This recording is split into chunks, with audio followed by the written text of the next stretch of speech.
রাজধানীর সেগুনবাগিচায় বাংলাদেশ সচিবালয়ের ৭ নম্বর ভবনে আগুন নেভাতে গিয়ে নিহত হয়েছেন ফায়ার সার্ভিসের সদস্য সোহানুজ্জামান নয়ন। সোহানুর ফায়ার সার্ভিসের স্পেশাল ইউনিট কর্মরত ছিলেন। ২৫শে ডিসেম্বর বুধবার আনুমানিক রাত ২টার দিকে সচিবালয়ের সামনে রাস্তা পার হওয়ার সময় একটি ট্রাক পেছন থেকে ধাক্কা দেয়। এতে সোহানুজ্জামান রাস্তায় পড়ে যান এবং আহত অবস্থায় তাকে উদ্ধার করে ঢাকা মেডিকেল কলেজ হাসপাতালে নিয়ে যান। কর্তব্যরত চিকিৎসকরা রাত ৪টার দিকে তাকে মৃত ঘোষণা করেন।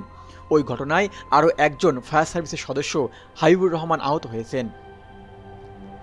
ঢাকা মেডিকেল কলেজ হাসপাতালের পুলিশ ক্যাম্পের পরিদর্শক মোহাম্মদ ফারুক বিষয়টি নিশ্চিত করে জানান, আহত দুজনকে হাসপাতালে নিয়ে আসা হলে চিকিৎসকরা সোহানুজ্জামান নয়নকে মৃত ঘোষণা করেন। হাবিবুর রহমানের চিকিৎসা চলছে। ফায়ার সার্ভিসের পরিচালক DG brigadier general Zahed Kamal বলেন, ফায়ার সার্ভিসের সদস্য সোহানুজ্জামান নয়ন পানির পাইপ কাঁধে নিয়ে রাস্তা পার হওয়ার সময় হঠাৎ করে একটি দ্রুতগামী ট্রাক পেছন থেকে তাকে ধাক্কা দেয় এবং তিনি রাস্তায় পড়ে যান। পরে তাকে আহত অবস্থায় হাসপাতালে নিয়ে যাওয়া হলে সোহানুর মারা যান। তিনি আরও জানান, আহত অন্য ফায়ার ফাইটার মোহাম্মদ হাবিবুর রহমানের পা কেটে গেছে, তবে তার অবস্থা গুরুতর নয়।